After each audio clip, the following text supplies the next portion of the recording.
Hi, I'm Brian Icenhower, and I'm sitting here with Joe Marie Armelio and Jenny Pearson. They've actually volunteered their time to sit down with us today and talk about some of the experiences they've had in their initial formation of their real estate team. So I really appreciate that, guys. Welcome today. Thanks for being with us.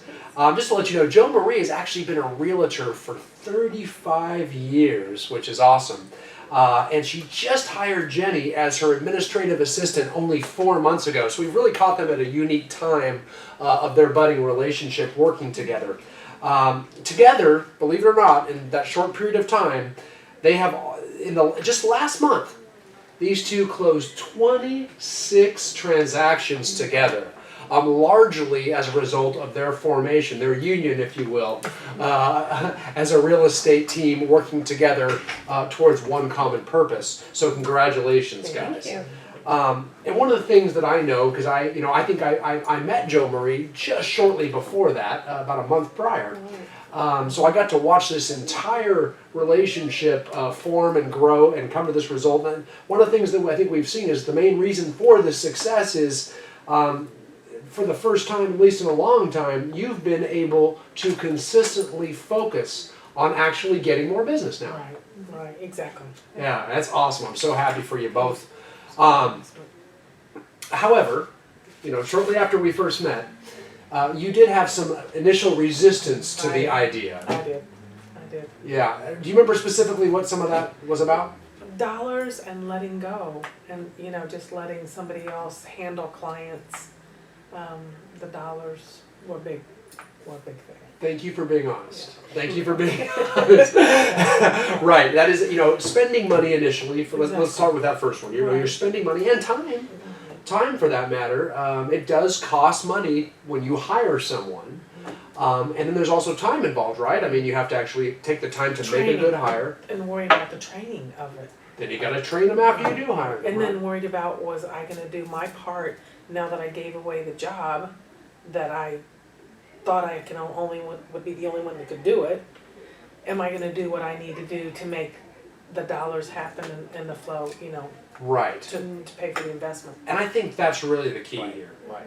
You're actually making the cost an investment. So what you're doing, so the concern is, if I do hire her, is she going to take everything off my plate so that I use that free time to actually generate some more business? These are all great frightening fears, right? So how do we turn that cost into investment so we're not worried about the dollars? Then of course you got to take the time to make sure we did get the perfect talented hire like we did in Jenny. And that was extensive too. We interviewed multiple candidates. We did. And then we did multiple behavioral assessments to make sure that their behavior would enjoy the role, right? I mean, you remember this too, don't you, Jenny? I do. I didn't realize what a big thing that was. And Jenny reminds me every day. Yeah. Different personality types click and some don't. That is correct. And aren't we happy now that we actually took the time to meet multiple people? I wouldn't have known that if it wasn't here at Keller Williams. I wouldn't have really realized the importance of all that. Yeah, well, it was fun to watch, I'll tell you. And, okay, so now we actually, let's say we've made the hire, we take the time, we've agreed to take this leap of faith that we're going to turn this into an investment. Then you have to, in order to have time to actually generate more business, you have to actually let go of some of the duties and typical job description that you normally would have done as a written. Now that's tough. That was tough. Was that tough, Jenny? That was very tough. She's a little bit of a control freak. Yeah. So we had to pry some things out of her hands and make her give up things, but we're working through it. Yeah. Well, we're only like 120 days into this thing, and suddenly you are having, isn't that kind of the nature of the beast? You have to consciously be pulling and taking her job away. It's a daily challenge. It is. It's a work in progress. And even though you know it needs to be done, you still know you're going to fight it. Oh, sure. Right. Sure. Yeah. I'm just so happy that she's fighting harder to take it than I am to keep it. Isn't that crazy? You're actually empowering her to fight you to take the job away. Right. And I get paid for this. And she, yeah. I get paid to torture her. That is awesome. I think it's also awesome that you can actually talk so openly about it. It shows you have an open line of communication between each of you. Really, the behavioral thing, Jenny understands really well and is able to come to me and says, and she, says, you know what kind Tell of you what I behavior need. Right, Yeah, exactly. Say what I need and Or what how I she need to be needs. explained. Yeah. Yeah, tell them even our experience with that. Right, and I'll tell you, it shows. And one of the things I've seen it evolve into in this idea of you taking that job away, it has freed her up. Yes. So now what you've done is she now has free time and she's utilizing the majority of that free time to try to focus on getting more business so that we do turn the cost into an investment. And the way that I'm seeing that happen is you've created this unique, perfect atmosphere of accountability. So what does that look like, Jenny? Let's ask you, since you're the keeper of the accountability. I'm bucking that too. Yes. Yeah.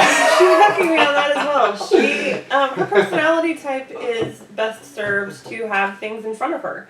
And so we've really changed into a mode of having numbers and goals that are up and right in front of her so that she sees them while she's at her desk, and she's got any sort of other goals that she wants that are posted on her wall or near enough for her to see them, and so that she's conscious of those. We also have spreadsheets in place so that she can track her lead generation. We have all of those things in place, and she's accountable to me on a daily basis as to how many phone calls she's making and whether or not she's doing that lead generating, or if she's reaching her goals or not, so that we can keep moving forward. So you I basically wouldn't sit still long enough to even make a spreadsheet, and I Right. knew it needed to be done, and she just. So let me get this straight.